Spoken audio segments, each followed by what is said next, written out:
ಯೋಚಿಸಿ ಮಾಡಿ. ಮತ್ತೆ ಇವತ್ತು ಅಕ್ಷರ ನಾಯಕಿ ಅಂತೇಳಿ ಒಳ್ಳೆ ನಿರ್ಣಯ ಬರ್ತಾರೆ ಅಂತೇಳಿ ಇವ್ರು ಯಾವ ತರ ಹಕ್ಕಾಗ್ತದೆ ಅಧಿಕಾರಿ ಬಂದದ್ದು ಎಲ್ಲವೂ ಕೂಡ ಅಂತಾರಾಷ್ಟ್ರೀಯ ಮಾರುಕಟ್ಟೆಯಲ್ಲಿ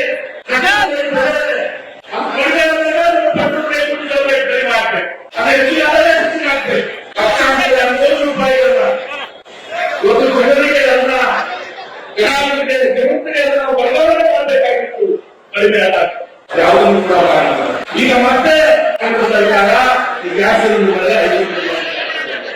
ಬಿಜೆಪಿ ಪಕ್ಷ ಏನಿದೆ ಇದು ಜನರ ಪರವಾಗಿಲ್ಲ, ಬಡವರ ಪರವಾಗಿಲ್ಲ, ನೀವು ರೈತರ ಪರವಾಗಿಲ್ಲ, ಇದು ಕೇವಲ ವ್ಯಾಪಾರಸ್ಥರ ಪರವಾಗಿಲ್ಲ.